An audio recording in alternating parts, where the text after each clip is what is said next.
2020년 5월 3일 몬트리올 새생명 장로교회 주일 예배를 시작하도록 하겠습니다.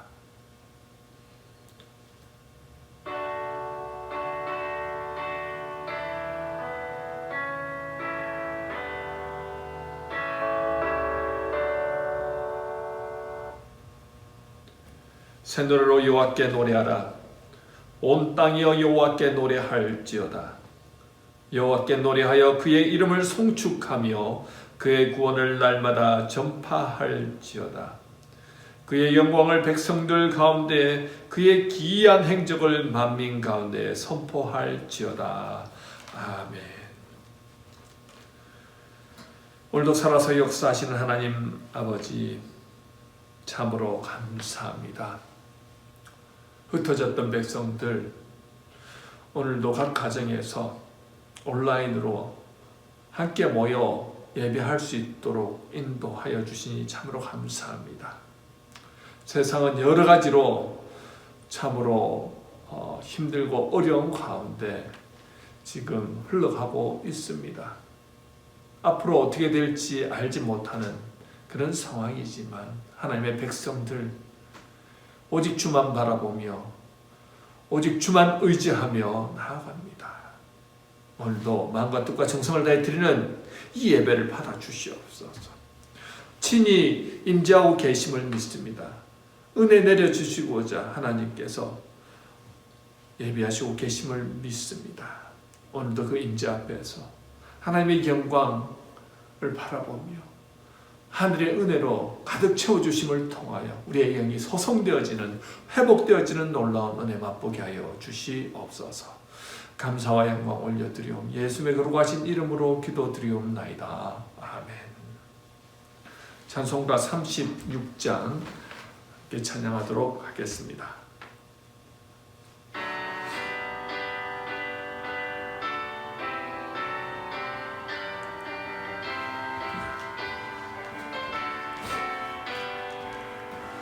주 예수 이름 높이어 다 찬양하여라. 금열유관을 들여서 만유의 주 찬양. 금열유관을 들여서 만유의 주 찬양.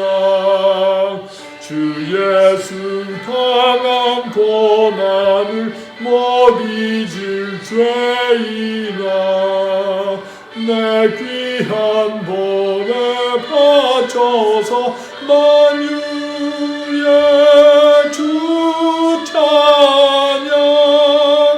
내 귀한 몸에 바쳐서 만유의 주 찬양.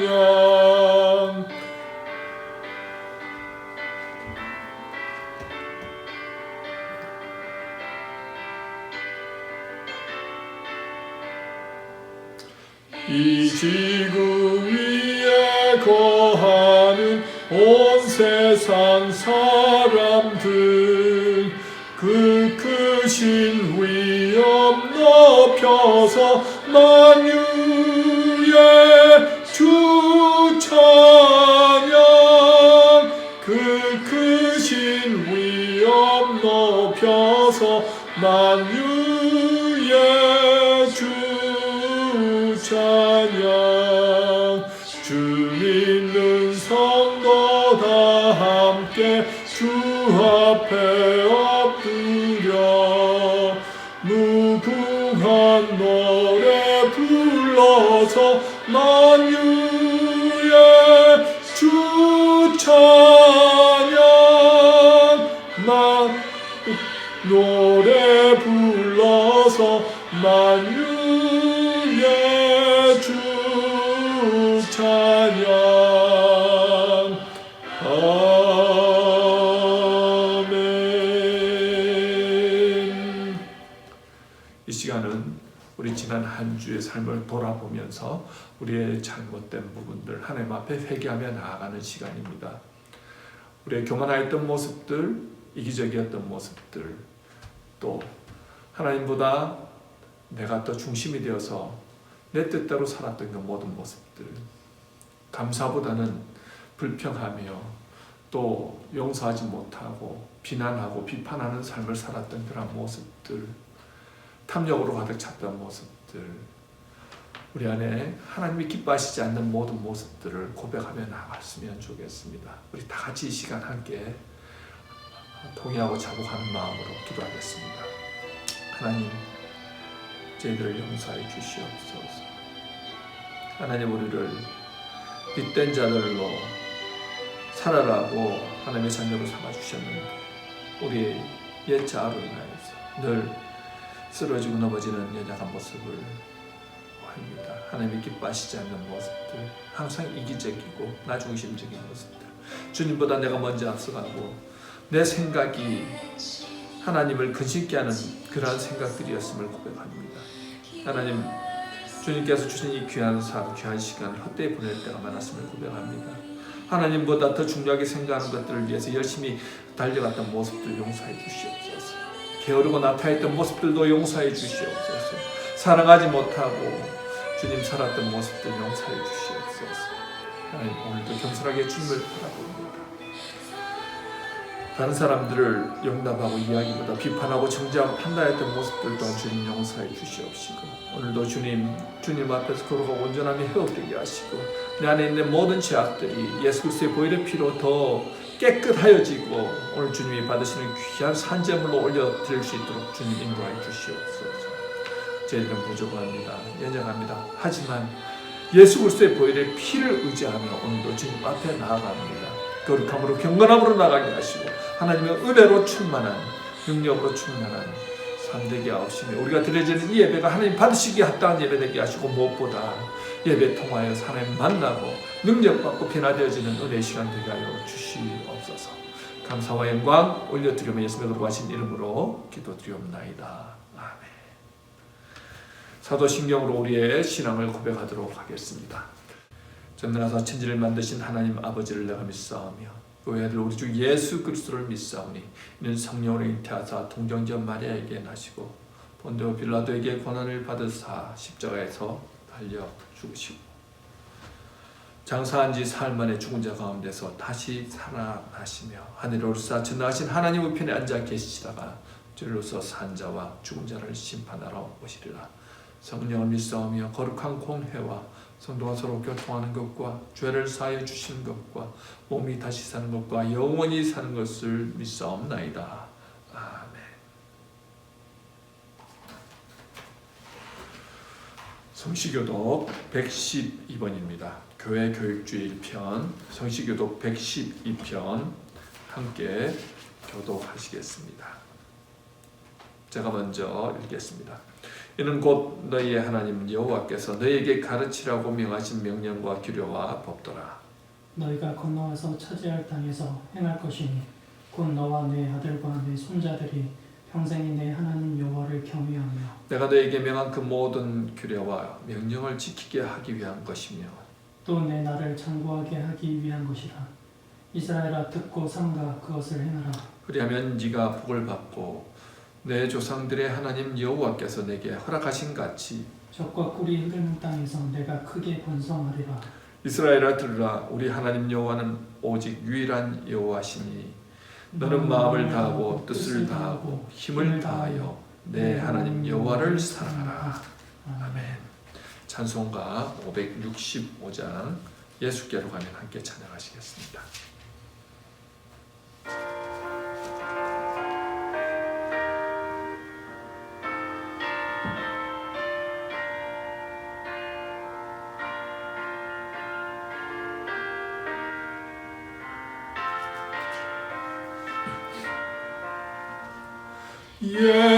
예수께로 가면 나는 기뻐요. 걱정 근심 없고 정말 즐거워. 예수께로 가면 나는 기뻐요. 너와 같은 아이 부르셨어요. 예수께로 가면 맞아주시고 나를 사랑하사 용서하셔요. 예수께로 가면 나는 기뻐요. 나와 같은 아이 부르셨어요.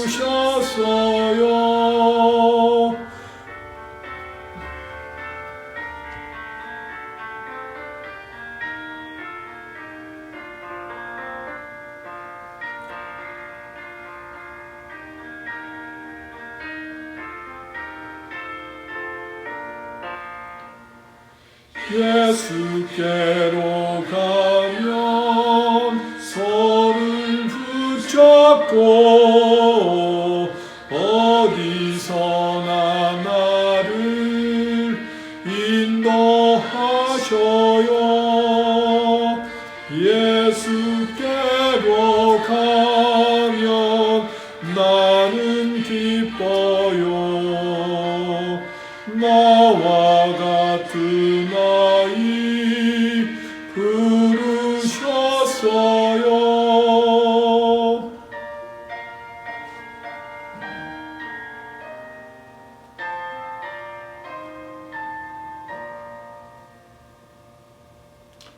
이 시간은 우리를 대표해서 최정림 장로님 기도 인도해 주시겠습니다. 기도드립니다. 은혜와 사랑이 충만하신 하나님 아버지, 우리의 생사화복을 주관하시고 하늘 높은 곳에서 빛나는 하나님의 영광을 찬양합니다. 오늘 거룩한 주의 날에 우리 성도들이 비록 다 같이 만나서 예배드리지는 못하지만 감사함으로 드리는 예배를 받아 주시옵소서. 저희들이 이 세상을 살아가는 동안 육신의 영화를 바라보지 않고 죄의 자리, 오만의 자리, 다툼의 자리를 떠나 항상 주의 말씀을 의지하고 천국 소망을 가지고 살아가는 영의 사람으로 날마다 새로워지게 하옵소서. 사랑의 주님, 지금 전 세계를 큰 공포 가운데로 엄습하고 있는 코로나 바이러스를 종식시켜 주시옵소서. 저희들에게는 담대하게 이겨내고 어떠한 상황과 환경 가운데서도 주님의 놀라운 섭리를 바라보며 항상 주님을 의지하고 믿음으로 사는 저희들 되게 하여 주시옵소서. 우리 새생명 장로교회가 어떠한 경우에도 한 마음으로 하나 되어서 주님께 기쁨 드리고 영광 올려드리는 교회 되게 하옵소서. 교회 유아부부터 청장년에 이르기까지 강건하게 하여 주시고 만나서 예배 드릴 때에는 더 뜨겁고 감격스러운 마음으로 예배 드릴 수 있도록 인도하여 주시옵소서. 예배를 위해 정성껏 준비하시고 수고하시는 목사님들께 함께 하시고 말씀 전하시는 정성호 담임 목사님께 성령의 두루마기를 입히시어 은혜에 은혜를 더하여 주시옵소서.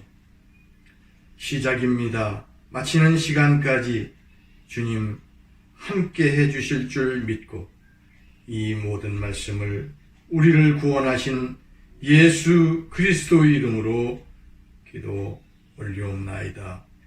아멘.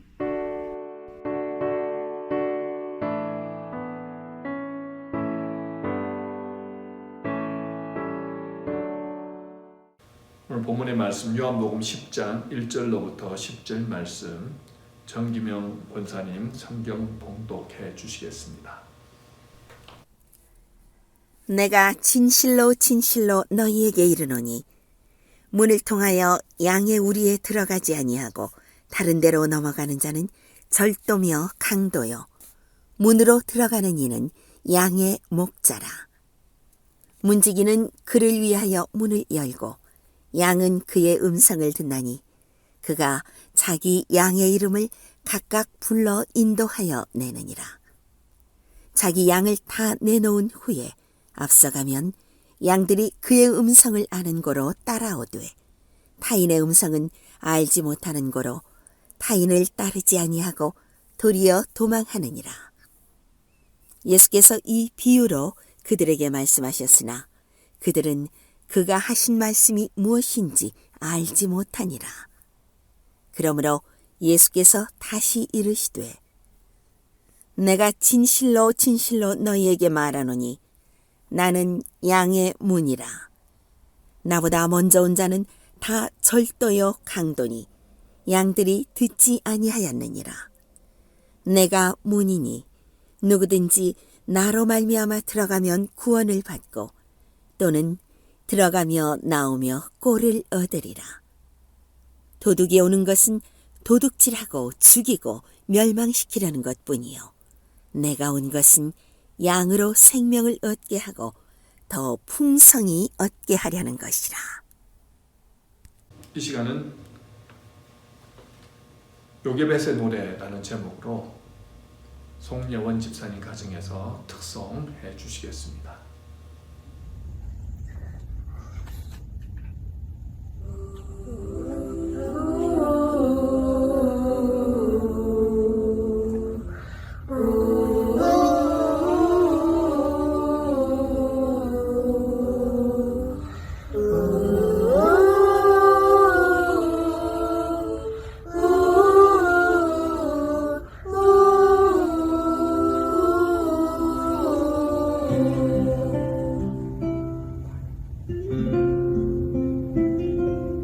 작은 갈대 상자 물이 새지지 않도록 역청과 나무 지을지 않은 어떤 마음이었을까. 그녀의 두 눈에 눈물이 흐르고 흘러 동그란 눈으로 엄마를 보고 있는 아이와 입을 맞추고 상자를 덮고 가까이 띄우며 간절히 기도했겠지. 정적 없이 간문에 흔들 흘러내려가는 그 상자를 보며 눈을 감아도 보이는 아이와 눈을 맞추며 점점점 눈물을 흘렸겠지. 너의 삶의 창조인 너의 참 부모이신 하나님 그 손에 너의 삶을 맡긴다. 너의 삶의 창조인 너를 이끄시는 주 하나님 그 손에 너의 삶을 드린다.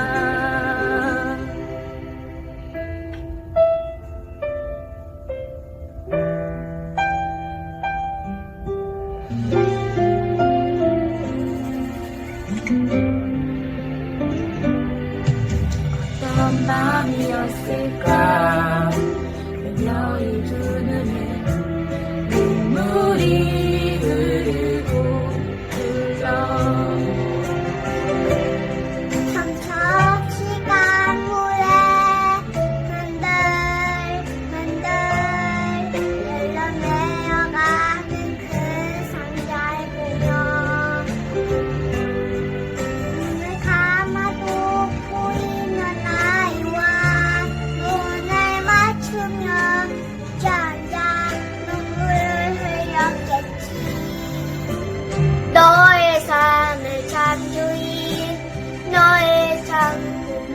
인도하신 하나님 그 손에 너의 삶을 맡긴다.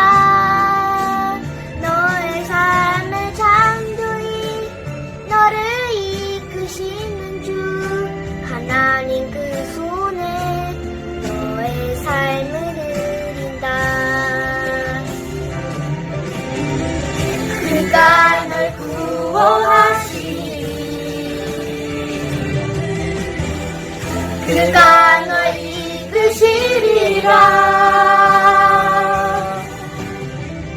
그가 널 사용하시리. 그가 너를 인도하시리.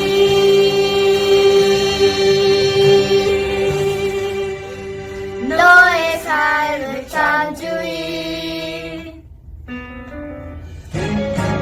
너의 삶을 참주이 너의 참 부모이신 하나님 그 손에 너의 삶을 맡긴다.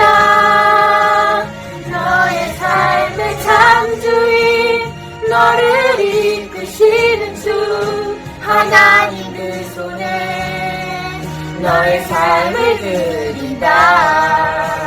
너의 삶을 참주이 너의 참 부모이신 하나님 그 손에 너의 삶을 맡긴다. 너의 삶을 참주이 너를 이끄시는 주 하나님 그 손에 너의 삶을 드린다. 어떤 마음이었을까 그녀의 두 눈에 눈물이 흐르고 흘러.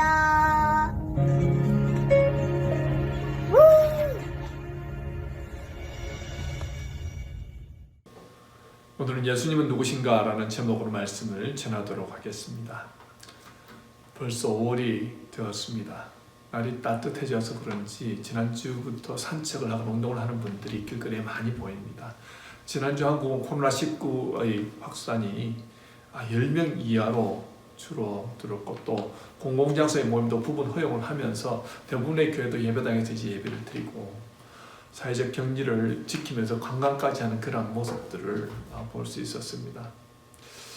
언젠가 이 몬트리올 땅에도 그런 날이 올 것이라 생각합니다.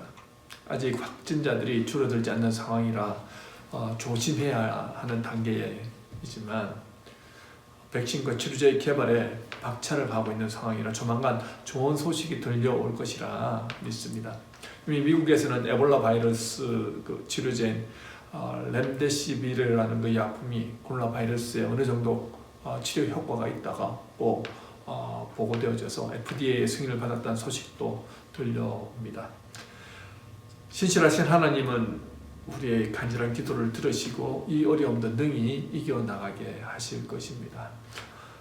오늘은 5월 첫째 주이지요. 한국교회에서는 전통적으로 5월 첫째 주를 어린이 주일로 지킵니다. 어린이들을 어떻게 신앙으로 잘 교육시킬 것인가 하는 것이 모든 믿음의 부모들의 고민일 것입니다. 예수님이 어떤 분인가를 아주 어릴 때부터 잘 가르치는 것이 얼마나 중요한지 모릅니다. 교회 구성원들을 조사해보면요, 어른이 되어 신앙을 가진 신자들보다 어릴 때부터 부모님 손잡고 주일학교 다니면서 신앙생활 하던 분들이 계속해서 신앙을 가지는 경우들이 훨씬 더 많음을 알 수 있습니다. 제가 캐네디언 교회 목사님과 대화할 시간이 있었는데 왜 캐네디언 교회는 젊은 사람들이 많지 않느냐 라는 조금 당황되는 질문을 그 목사님께 드린 적이 있습니다. 그런데 이 목사님 말씀이요, 보통 어린 시절에 이제 부모님이 아이들 손을 데리고 나오지만 이제 초등학교 중 가면 그때부터 아이들 뭐 하키다 무슨 스포츠 클럽이다 해서 주말에 주로 거기에 따라다니느라고 주일학교를 데리고 오지 못한다는 겁니다. 그렇게 중학교 고등학교를 보내고 이제 대학을 가면 아이들이 이제 교회를 이렇게 떠나버리는 그런 상황이라는 거죠. 그래서 부모는 애들을 다 보내고 나면은 그때 이제 자기들의 인생에 대해서 생각해보고 다시 신앙을 가지기 위해서 이렇게 교회로 돌아오는 경우들이 많다는 거예요. 그래서 보통 한 50대쯤, 60대쯤 되면 다시 교회로 와서 신앙생활을 시작한다는 겁니다. 보통 전통이 그렇다는 거예요. 그래서 어릴 때부터 부모의 손을 잡고 왔던 사람들이 결국은 이렇게 신앙생활을 계속 하는 경우들이 있다, 많다라고 케네디 목사님 그렇게 말씀하시는 것을 들었습니다. 여러분, 신앙교육이 참 중요합니다. 부모님들이 자녀들에게 어릴 때부터 예수님이 누구신지, 말씀대로 사는 것이 어떤 것인지 가정에서 잘 보여주면 교회 나가라 마라 말할 필요가 없습니다. 이 아이들은 부모님들이 하는 대로 따라가더라는 거죠. 이처럼 우리 부모의 역할이 정말 중요하다는 겁니다. 그렇다면 우리 자녀들에게 가장 먼저 가르쳐야 할 것이 무엇이냐는 겁니다. 바로 예수님이 누구시냐. 예수님을 제대로 만나고 제대로 믿고 제대로 배운 사람은 평생 그 길을 가는데 흔들림이 없더라는 거죠. 우리가 내가 만난 예수님에 대해서 주관적으로 예수님에 대한 경험 너무나도 중요합니다. 근데 오늘 본문의 말씀은요, 예수님 자신이 직접 자기 자신에 대해서 말씀하신 내용입니다. 오늘 이 본문의 내용을 통해서 다시 한번 예수님이 누구신가, 우리는 그분을 어떻게 믿고 어떻게 따르며 어떻게 신앙생활을 해야 하는가에 대해서 말씀을 전하도록 하겠습니다. 오늘 본문 7절을 보면요, 예수님이 자신을 양의 문이다라고 말씀하십니다. 요한복음에서 예수님은 당신 자신을 길이요 진리요 생명이다라고 말씀하시죠. 또 생수, 생명의 떡, 참 포도나무라고 그렇게 말씀하십니다. 그런데 오늘은 양의 문이라고 말씀하십니다. 어떤 양의 문이란 말 자체가 잘 이해가 되지 않습니다. 양의 문이란 양들이 드는 문입니다.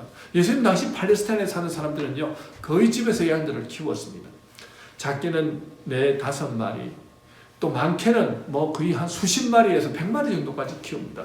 양이 4-5마리 정도면 집에서 키울 수 있지만 그 수가 많으면 많을수록 양을 돌보기가 어려워집니다. 그래서 그 당시 마을에 공동으로 양을 위한 그 우리를 지어서 각 집의 양들을 한 곳에 모아서 그렇게 키웠습니다. 집 근처에 동굴이 있으면 그 동굴을 이렇게 돌로 딱 쌓아 올려서 둥글게 울타리를 만들어 그 양우리를 만들기도 했고요. 집 근처에 동굴이 없으면 돌을 쌓아서 돌로 벽을 이렇게 쭉 만들고 비바람으로 보호하기 위해서 지붕을 덮고 거기다가 아치형 입구를 딱 달아서 양우리를 만들었다는 겁니다. 그리고 그 양우리, 집과 같은 그 양우리 그 바깥쪽으로 더 넓게 해서 넓은 울타리를 더 하나를 크게 만든다는 거예요. 그래서 벽 꼭대기에는 강도나 다른 들짐승이 이렇게 침범하지 못하도록 날카로운 가시덤불로 이렇게 덮어 놓았다는 겁니다. 물론 아치형 그 입구를 그렇게 또 만들어 놓는다는 겁니다. 자, 날이 좋을 때는요, 밖에 울타리 안에 양들을 모으고, 혹 날씨가 흐리거나 추운 밤에는 지붕과 벽이 있는 우리 안으로 양들을 몰아서 보호하였다는 거죠. 근데 특이한 점은 양우리에는 별도로 문을 만들어 세우지 않고 아치형의 출입구만 만들었다는 겁니다. 그래서 보통 목자들이 그 출입구에 누워서 양들을 지켰다는 거예요. 그 순번을 통해서 이렇게 돌아가면서 그렇게 지켰다는 겁니다. 쉽게 말하면 목자들이 문이었다는 거예요. 양우리로 들어가는 문은 오직 하나였습니다. 그 문을 통과할 수 있는 유일한 길은 목자를 통하지 않고는 불가능하다는 것입니다. 그렇다면 예수님은 왜 자신을 양의 문이라고 말씀하실까요? 예수님을 통해서만 들어갈 곳이 있다는 것입니다. 그곳이 어디냐? 본문 1절이지요. 내가 진실로 너희에게 이르노니 문을 통하여 양이 우리에 들어가지 아니하고 다른 데로 넘어가는 자는 절도며 강도요 문으로 들어가는 이는 양의 목자라. 무슨 말입니까? 문을 통하여 들어가는 양의 우리가 있다는 것이지요. 예수님을 통하여 양된 사람들이 들어가는 곳이 우리입니다. 우리가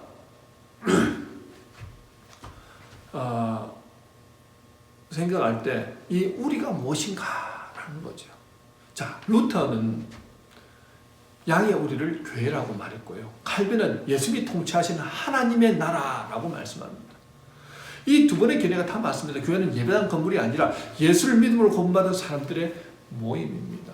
바로 우리 한 사람 한 사람이 다 교회라는 것이지요. 이 사람들의 특징은 예수를 구원자로 믿는 사람들이라는 것입니다. 그래서 본문 9절에서 뭐라고 말합니까? 내가 문이니 누구든지 나로 말미암아 들어가면 구원을 받고 또는 들어가며 나오며 꼴을 얻으리라고 말씀합니다. 예수를 통해서 구원이 임합니다. 예수를 믿는 사람들에게 천국의 문이 열렸다는 거예요. 이 천국은 하나님의 나라를 의미합니다. 살아서 하나님 나라의 시민으로 이 땅에서 살다가 이 땅에서 생명이 나면 죽어서 영원한 생명이 보장된 그 천국으로 가게 된다는 거지요. 쉽게 말하면 예수를 통해서만 하나님 나라의 시민이 된다는 것입니다. 우리의 생물학적 아버지가 한 분인 것처럼, 우리의 생물학적 어머니가 한 분인 것처럼 우리의 구원자도 한 분밖에 없습니다. 그래서 사도행전 4장 11절 보면요, 예수님에 대해서 베드로 사도가 성령 충만 받고 난 다음에 설교를 이렇게 합니다. 이 예수는 너희 건축자들이 버린 돌로서 집 모퉁이의 머릿돌이 되었느니라. 예수님을 건축자들이 버렸다는 것입니다. 무슨 말입니까? 예수님이 모퉁이돌, 머릿돌이 될 수 없다는 얘기지요. 자, 팔레스타인의 건축 양식을 보면요, 이 직육면체의 반듯한 돌이 모퉁이돌이 됩니다. 머릿돌이 됩니다. 자, 90도의 각도가 날선 아주 직육면체의 반듯한 돌이어야 합니다. 그 돌을 기준으로 옆으로 돌을 이렇게 붙여서 쌓고 또 뒤로도 쌓고 위로도 쌓아 올라갑니다. 그래서 이 모퉁이 돌이 얼마나 중요한지 모른다는 거예요. 그 돌 자체가 울퉁불퉁하거나 각도가 어그러져 있으면은 전체 건물에 안 좋은 영향을 준다는 거죠. 그 당시 지도자들이 보았을 때 갈릴리 목수 출신 예수가 메시아일 리 없다는 것입니다. 하나님 나라를 세울 메시아라고 하기엔 기준에 미달려도 너무 미달린다고 그들은 생각했습니다. 그래서 그들이 예수를 버렸다는 거예요. 자, 그들이 착각한 거지요. 그러면서 사도행전 4장 12절에서 베드로가 이렇게 설교합니다. 다른 이로서는 구원을 받을 수 없나니 천하 사람 중에 구원받을 만한 다른 이름을 우리에게 주신 일이 없음이라 말씀하죠. 오직 예수님만이 유일한 구원자라고 말씀합니다. 여러분, 노아 시대 인간의 죄로 하나님이 인간들을 심판하실 때 하나님은 노아에게 방주를 짓게 하셨지요. 그런데 그 큰 배를 지을 때 출입구는 단 하나밖에 없다는 것입니다. 왜 출입구를 하나만 만들까요? 뭐 2군데, 3군데 이렇게 만들 수 있을 것 같은데요, 딱 한 군데만 만들어 놨습니다. 왜냐하면요, 우리가 구원받을 수 있는 통로가 예수 그리스도 한 분이시기 때문에 이 사실 노아의 방주를 짓는 사건을 통해 미리 우리에게 예표해 주시기 위해서 노아의 방주 출입구는 하나로 만들었다는 것입니다. 창세기 6장 16절에 말씀하죠. 거기에 창을 내되 위에서부터 한 규빗에 내고 그물은 옆으로 내고 상중하 3층으로 할지니라. 자, 그문, 더 door, 단 하나라는 의미입니다. 여러분, 구원을 위해서 이 길 저 길이 필요치 않더라는 거예요. 단 하나의 문만 있으면 된다는 겁니다. 구원의 방주를 탔던 노아의 가족들과 동물들은 다 구원받았지만 방주를 타지 못했던 사람과 동물들은 모두 죽었더라는 거죠. 구원의 방주로 들어가기 위해 필요한 문은 단 한 문, 바로 그 문을 통과해야 구원받을 수 있더라는 거죠. 이와 마찬가지죠. 예수님께서 오늘 본문을 통해 자신을 양의 문이라고 설명하신 이유는요, 문 안쪽 양의 그 우리와 우리 밖을 갈라놓으신다는 것입니다. 다시 말해서 문이라는 예수님을 기준으로 문 안의 영역과 문 밖의 영역 두 세계로 나뉘어지더라는 거죠. 자, 이는 과거 이스라엘이 출애굽할 때 양의 피를 바른 분을 기준으로 두 세계로 갈라놓으신 것과 같은 것입니다. 자, 자, 문에 어린 양의 피를 바르게 하여서 문 안에 있는 자들에게는요, 죽음의 사자가 넘어가는 그 생명의 나라로, 문 밖에 있는 애국 백성들의 그 장자들에게는 죽음의 심판을 행하시는 죽음의 나라로 갈라놓으시더라는 거예요. 그러므로 죽음의 세계에서 생명의 세계로 들어가는 것은 오직 양의 문이신 예수 그리스도를 통해서만 가능하더라는 것입니다. 그런데 세상 사람들은요, 왜 기독교만 구원이 있냐고 말합니다. 왜 다른 종교를 인정하지 않느냐는 거예요. 본문 8절에서 나보다 먼저 온 자는 다 절도요 강도니라고 말씀합니다. 여기서 나보다 먼저 온 자는 바리새인들과 종교 지도자들을 의미합니다. 그들은 율법의 전통을 지키는 길이 구원을 얻는 길이라 생각했습니다. 그런데 예수님 외에 다 절도요 강도라는 말씀은요, 예수 그리스도를 통하지 않고 다른 길을 통해 하늘로 올라가려고 하는 행위를 말합니다. 사실 요한복음 9장에서 그 당시 바리새인들과 종교 지도자들은 나면서부터 맹인된 그 사람을 안식일에 예수님이 고쳐주었다는 이유로 예수님을 정죄하지요. 어떻게 안식일에 지금 당장 생명에 위급하지도 않는 그 맹인을 고칠 수 있느냐는 겁니다. 안식일이 아닌 다른 날에 만약에 맹인을 고쳤다고 한다면 아무 일도 없었을 것입니다. 왜 굳이 예수가 그 안식일법을 어기려 하느냐는 거죠. 자, 예수님은 바리새인들이 고집스럽게 지키려는 그 안식일법이 하나님을 위한 법도 아닐 뿐 아니라 구원을 위한 조건도 아니더라는 거지요. 오히려 그런 그들의 모습이 양들을 구원의 길에서 벗어나게 하더라는 것입니다. 그래서 예수님은 그들을 절도요 강도라고 말씀하시는 것입니다. 마치 종교적으로 거룩하고 경건하고 온전한 모습을 보이는 것 같지만 그것은 그것과는 아무런 상관이 없는 모습이더라는 거죠. 여러분, 유대교만의 문제일까요? 다른 종교들은 어떻습니까? 저 몰몬교나 이슬람이나 불교나 힌두교는 어떻습니까? 그들의 가르침을 보면요, 윤리적으로 도덕적으로 좋은 가르침이 참 많더라는 거예요. 여러분, 아무리 좋은 교훈이라고 할지라도 그것이 천국에 들어가게 해주는 교훈이 아닌 다음에는 그것 때문에 복음을 듣지 못했고 죄와 저주에서 노임 받지 못했다면 나중에 그가 천국 문 앞에 섰을 때 그 훌륭하다고 하는 교훈들이 그에게 강도가 아니겠습니까? 그럼 그뿐만이 아니죠. 이 땅에서 돈과 성공을 위해 열심히 살았습니다. 그냥 평범하게 살은 게 아니고 최선을 다해서 살아갔다는 거예요. 그런데 세상이 끝나고 천국 문 앞에 서면 그것들이 절도요 강도였다는 것을 깨닫는 날이 온다는 것입니다.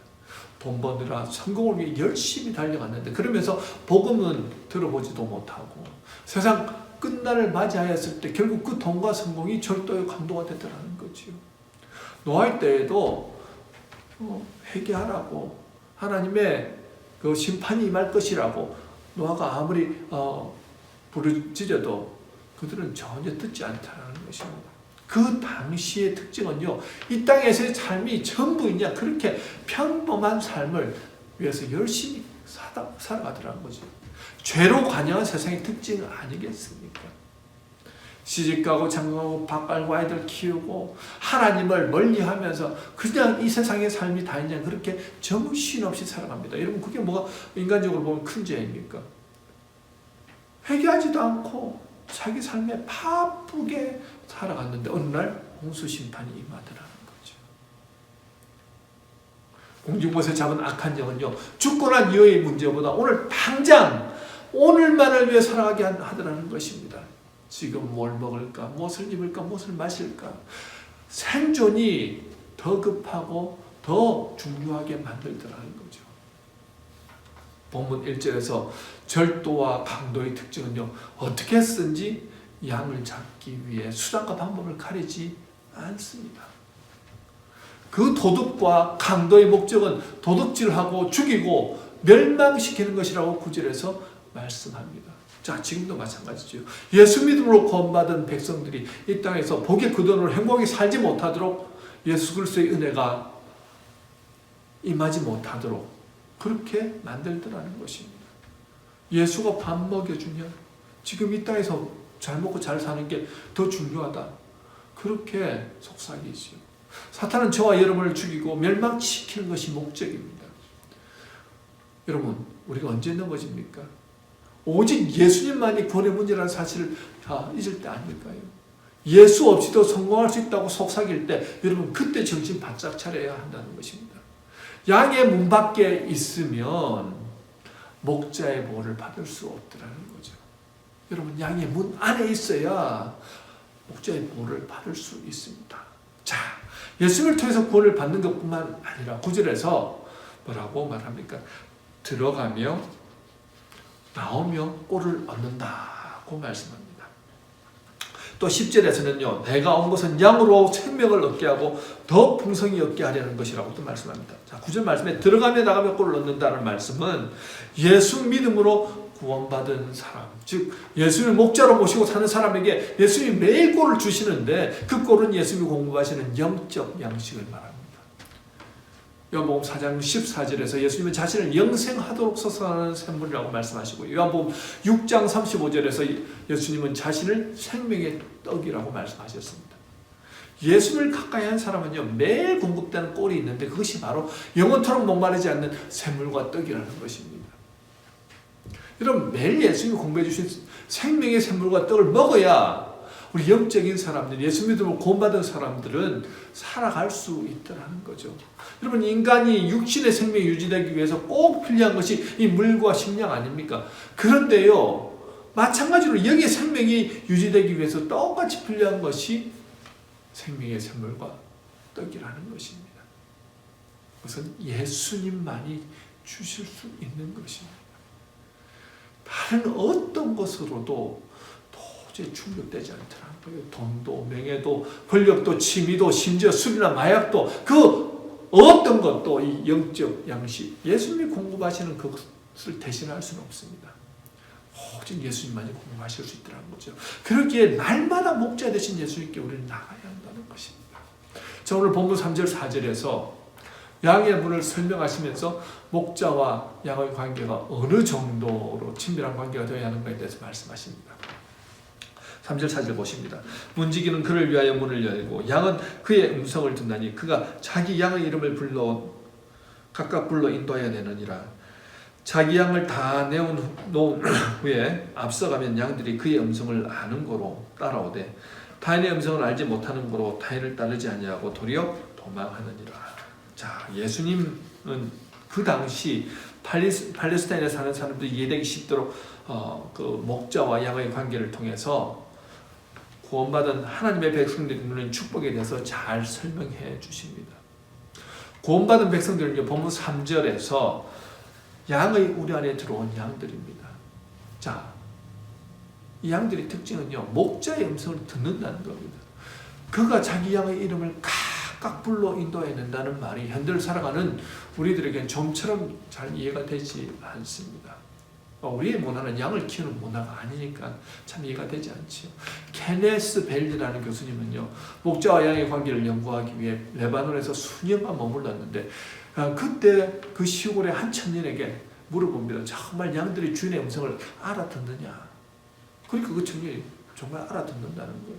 그러면서 양을 길들이는 양이 주인의 음성을 듣게 하는 방법이 있다고 하면서 설명을 해줍니다. 일단 어린 양을 사가지고 오면 무조건 14시간을 굶긴다는 거예요. 그러면 배가 고파서 짜증을 내고 소리를 내고 막 소란스럽게 하고 막 왔다 갔다 하고 담벼락을 머리로 받기까지 한다는 것입니다. 배가 고프면요, 누구든 그러지 않겠습니까? 자, 일단 배가 고픈데요, 나중에 너무 힘드니까 그 어린 양이 자기 혼자 힘으로는 아무것도 먹을 수 없는 지금 그런 상황입니다. 오직 주인만 바라보더라는 거죠. 온 마음과 생각이 허기를 채우려는 그 기대로 주인에게 집중한다는 것입니다. 그럴 때 그냥 밥을 주면 안 된다는 거예요. 더 기다린다는 겁니다. 더 밀당을 한다는 거죠. 거의 배가 고파서 죽겠다 싶을 때 그때 음식을 주더라는 거예요. 그러면 얼마나 맛있게 잘 먹는지 모른다는 것입니다. 그렇게 한동안 그렇게 14시간 동안 금식을 시키면서 자기에게 음식을 주는 분은 목자밖에 없다. 주인밖에 없다. 오직 이 목자만이 나의 생사여탈권을 가진 분이라는 것을 자연스럽게 인식하게 된다는 것입니다. 그렇게 훈련하면요, 주인의 말에는 절대 복종하더라는 거죠. 주인의 말만 듣는 양이 되더라는 것입니다. 자, 그 양들은 공동 우리에서 키운다고 넣어놓고 키운다고 말씀드리지 않았습니까? 자, 그 다음 날 주인들이 가까워 와가지고 이제 자기의 양들의 이름을 부릅니다. 그 이름들이 대충 그렇지 않겠습니까? 아니 뭐 점박이, 점순이, 흰둥이, 검둥이 등등 그 양들의 그 신체적인 특성을 따라서 이름을 불러주면요 순서대로 듣고 나온다는 거예요. 점박아 하면 매 하면서 그렇게 나온다는 거예요. 그렇게 해서 순서대로 쫙 나와서 기다리고 있으면 또 다른 주인이 와가지고 또 자기 양 이름을 불러서 그렇게 다 끄집어낸다는 것입니다. 뭐 네 양이네 내 양이네 논쟁거리가 없다는 거예요. 참 얼마나 신기한지 모릅니다. 여러분 예수를 믿는 분들의 특징은요 모두 예수님의 음성을 듣는 분들이라는 거예요. 들었기 때문에 예수를 믿을 수 있는 것입니다. 그 듣는다는 것은 영적인 일이라는 거죠. 구약시대처럼 정말 하나님이 그 음성으로 이렇게 나타나셔가지고 들려주시는 그런 경우는 상당히 드물죠. 그런 경우가 있기도 하지만 굉장히 드뭅니다. 그럼 어떻게 듣습니까? 평소의 삶 가운데서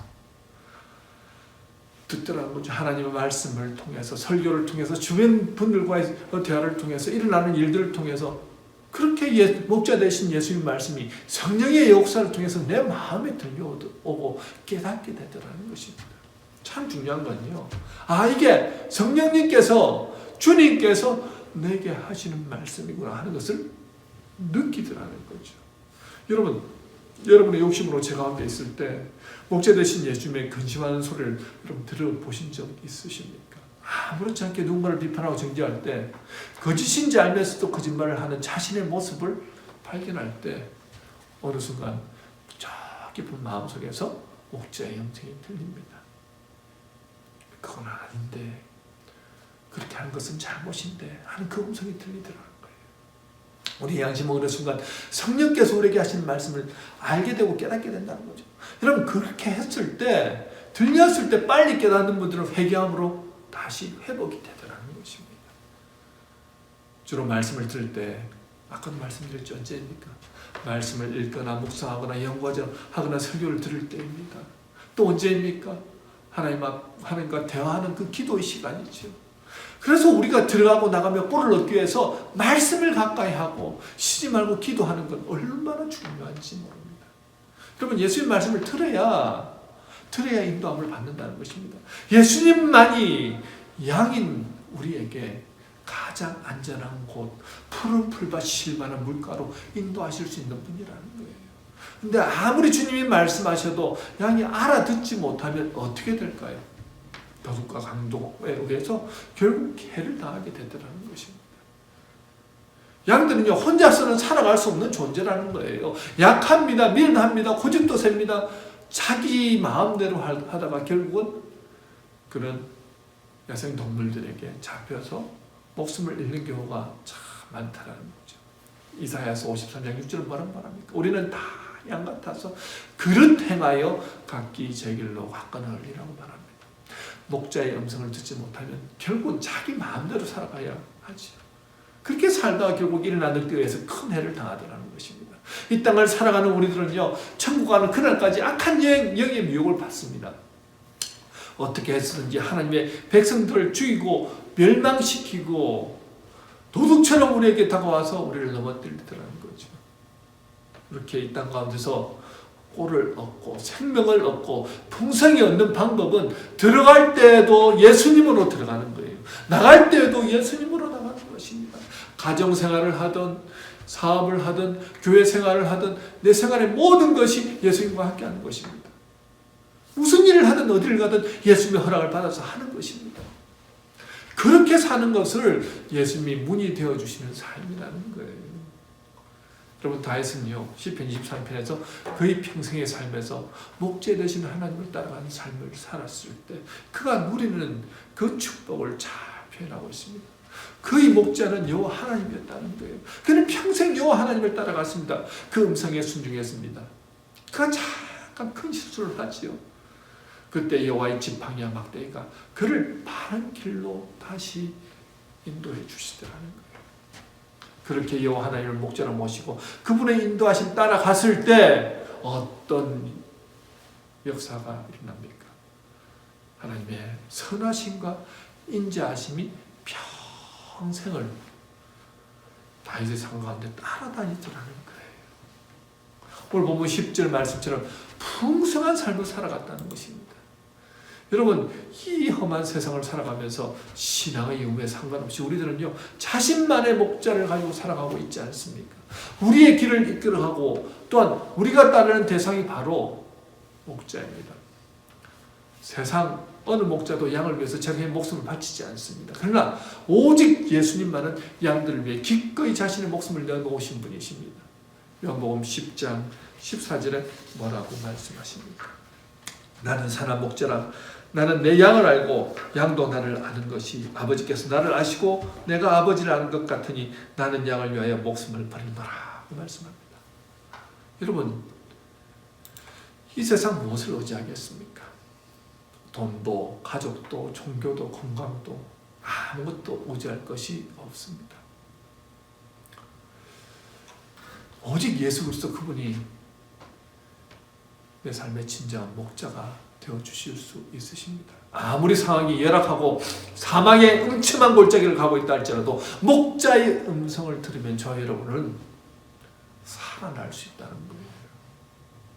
여러분, 예전에 너무 바빠서 기도할 시간이 없고 말씀 볼 시간이 없다고 말하는 분들이 많았습니다. 그런데 지금은 시간적 여유가 더 많아도 예전에 바쁠 때보다 더 나태하고 게을러졌다고 말합니다. 중요한 것은 환경이 아니라 우리의 마음인 것 같습니다. 여러분, 양이 이 험한 세상을 살 수 있는 유일한 길은 목자의 음성을 듣고 그분의 인도하심에 순종하는 길밖에 없습니다. 여러분, 양의 문 안에 가십시오. 들어갈 때도 주님 안에서, 나갈 때도 주님의 인도를 따라서 나가십시오. 그분의 음성을 듣고 반응하십시오. 무엇을 하든지 어디에 있든지 영적 안테나를 세우고 주님 말씀하실 때 적극적으로 반응하심을 통해서 이 땅에서 예배하신 꼴을 풍성히 받아 누리시는 저와 여러분이 되시길 주님의 이름으로 축원합니다. 기도하겠습니다. 양의 문이 되시고 선한 목자 되신 예수님, 주님의 사랑으로 하나님의 나라 백성으로 양으로 살 수 있게 하여 주시니 참으로 감사드립니다. 주님은 우리로 이 땅 가운데 생명을 얻고 풍성한 삶을 살아가도록 인도하여 주시는데 이 세상의 삶에서 주님 아닌 다른 것들을 목자로 삼아 살아가다가 큰 어려움을 맛보는 연약한 저희들임을 고백합니다. 저희들의 삶 가운데 오직 주님만이 선한 목자임을 믿고 의지하며 살아가는 인생길 되게 하옵소서. 아무리 코로나가 우리를 위협하고 경제상황이 좋지 않다 할지라도 양의 문 되시는 주님 안에 거할 때 꼴을 먹이시고 풍성함을 더하시는 하나님의 은혜를 맛볼 줄 믿습니다. 이 한 주간도 주님의 선하심과 인자하심 우리들 성도들 삶 가운데 풍성하게 넘쳐나게 하옵소서. 오늘도 살아서 역사하신 예수님의 거룩하신 이름으로 기도드리옵나이다. 아멘. 찬송가 570장 주는 나를 기르시는 목자와 함께 찬양하시겠습니다.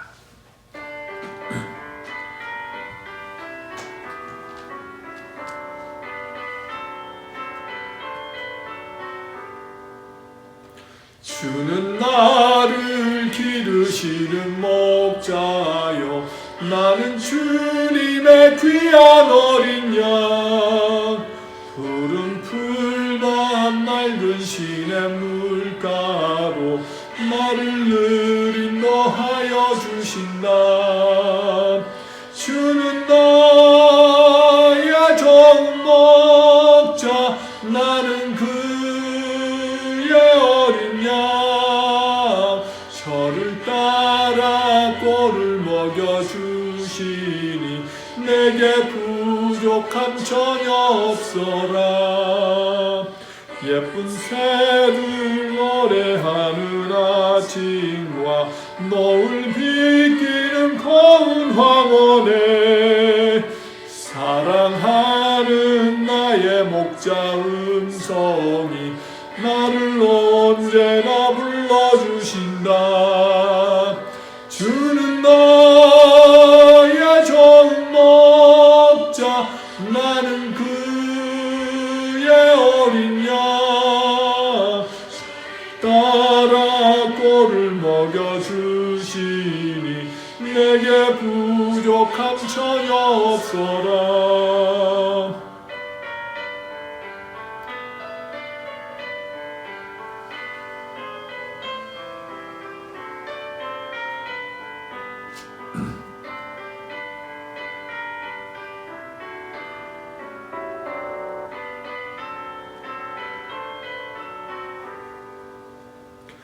못된 짐승 나를 해치 못하고 거친 비바람 삼지 못하리. 주님 강한 손을 펼치사 나를 주야로 지켜주신다. 주는 나의 전목자 나는 그의 어린 양 볼을 따라 먹여주시니 내게 부족함 전혀 없어라. 아멘. 봉헌기도 하시겠습니다. 마무리 창조주 되신 하나님 아버지, 지난 한 주간도 지켜주시고 때를 따라 홍급하여 주심을 로 인하여 참으로 감사드립니다. 많은 사람들이 코로나 바이러스로 인해서 고통받고 또 경제적인 공황으로 인하여 어려움을 당하고 있는 이때 주님의 백성들 지켜주시고 보호하여 주셔서 오늘도 주님 전에 나와 비록 온라인이지만 하나님 앞에 마음과 뜻과 정성을 다해 예배드릴 수 있도록 인도하여 주시니 참으로 감사드립니다. 오늘도 주님, 우리는 빈손으로 갔다 빈손으로 가야 되는 인생이라는 것을 다시 한번 깨닫습니다. 단 하루라도 주님이 도와주시지 않으면 살아갈 수 없는 연약한 존재라는 것도 주님 저희들은 잘 압니다. 오늘도 불꽃 같은 눈으로 저희들을 지켜주신 그 하나님의 사랑, 그 은혜를 생각하며 주신 것에 감사하여 주님 작은 정성을 주님 앞에 올려드립니다. 주님, 우리가 드린 이 예물을 통하여서 하나님 나라가 더 확장되게 하시고 주님의 몸된 교회가 든든하게 서며 주님 가난하고 힘든 영혼들에게 복음을 전파하는 데 귀하게 쓰임받는 예물 되게 하여 주시옵소서. 교회가 사회를 이끌어가고 나라를 변화시키는 귀한 살아있는 공동체 되게 하여 주시옵소서. 저정적인 어려움 가운데 있는 분들을 주님께서 하늘의 문을 여시고 하나님의 방법으로 채워주셔서 하나님의 살아계심을 맛볼 수 있도록 인도하여 주시옵소서. 무엇보다 아버지 하나님 영적인 어려움 가운데 있는 분들에게 하나님 놀라운 하나님의 말씀을 통하여 정말 그 딱딱해진 영혼이 주님 성령의 역사하심을 통하여 깨어지고 정말 은혜 받고 변화되어진 놀라운 역사를 경험케 하여 주시옵소서. 무엇보다 코로나 바이러스로 인해서 고통당하는 수많은 영혼들을 주님 위로하여 주시옵시고 빨리 백신과 치료제가 개발됨을 통하여서 이 고통 가운데서 우리를 회복시켜 주시옵소서. 머지않은 아버지 하나님 장래의 경제적인 어려움이 닥칠 것이라 예상되는 가운데에서도 하나님 우리를 보호해 주시옵시고 이 어려움도 지혜롭게 잘 이겨나갈 수 있도록 인도하여 주시옵소서. 오늘도 살아서 역사하신 예수님의 거룩하신 이름으로 기도드리옵나이다. 아멘. 그 소식 여기까지 전하도록 하겠습니다. 코로나 바이러스로 인해서 우리가 계속해서 온라인으로 예배를 드리고 있습니다. 표백주정부에서는 5월 19일부터 초등학생들 오픈을 하고 또 한다고 하지만 특별히 또 교회나 이런 공적인 모임은 어떻게 될지 우리가 그때 가서 상황을 지켜보고 여러분들에게 카톡을 통해서 알려드리도록 하겠습니다. 우리 당의원들과 협의한 후에 말씀드리도록 하겠습니다. 우리 매일 밤 9시에 함께 모여서 기도합니다. 5월 가정의 날 기도 제목을 올려드렸습니다. 그것을 보시면서 온 가족이 모여서 성경을 같이 읽고 그리고 코로나 바이러스에 대한 그 기도 제목을 서로 나누고 함께 합심으로 기도해 주시기 바랍니다. 그리고 각자의 기도 제목까지도 이렇게 내어놓고 기도할 때 하나님께서 그 바로 기도의 시간 가운데 함께 하시고 기도의 소리를 들으시고 역사하실 줄 믿습니다. 힘들고 어려운 시간이지만 말씀이 살아있는 교회가 되었으면 좋겠습니다. 여러분들 시간이 없을 때는 바빠서 말씀 읽을 시간이 없었다고 한다면 이제 시간을 내어서 이제 얼마 남지 않은 또 앞으로 직장을 나가야 되고 또 일터에 나가야 되는 사업터에 나가야 되는 그런 이제 상황이 올 것인데 그때까지 말씀으로 잘 충만하게 여러분들 채우시고 은혜로운 시간으로 가득 채워주시길 바랍니다. 그래서 성경 하루에 3장, 주일날 5장 아니면은 100일 완성으로 그렇게 계속해서 말씀을 읽어주시기 바랍니다. 어떤 가정에서는 자녀들과 함께 그렇게 읽음을 통하여서 매일매일 풍성한 은혜를 경험하고 있다는 소식도 듣고 있습니다. 그런 교회가 되었으면 좋겠습니다.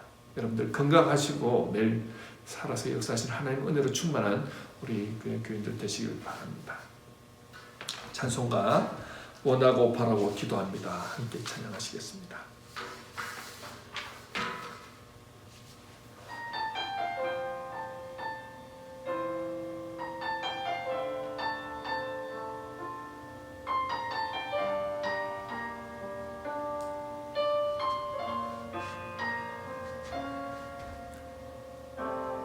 밤을 살아가는 동안에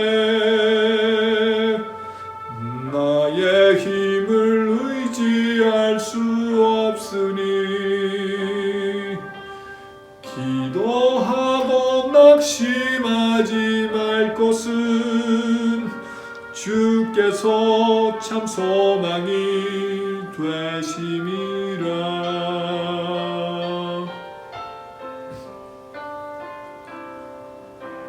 주의 길을 걸어가는 동안에 세상에 겉 의지할 수 없으니 감사하고 낙심하지 말 것은 주께서 참 기쁨이 되심이라. 하나님의 꿈이 나의 비전이 되고 예수님의 성품이 나의 인격이 되고 성령님의 권능이 나의 능력이 되길 원하고 바라고 기도합니다. 원하고 바라고 기도합니다.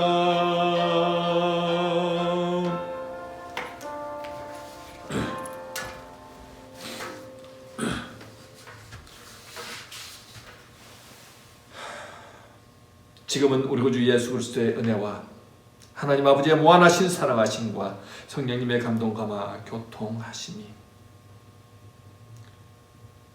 하나님께서 사랑하여서 주님의 백성으로 삼아주시고 목자 되신 예수님의 인도하심을 따라서 양으로 살아갈 수 있도록 인도하신 그 하나님의 은혜에 감사하며 매 순간 주님의 도우심으로 풍성한 삶을 살아가겠다고 결단하며 나가신 우리 성도님들 머리머리 위에 지금부터 영원토록 함께 하시기를 간절히 축원하옵나이다. 아멘.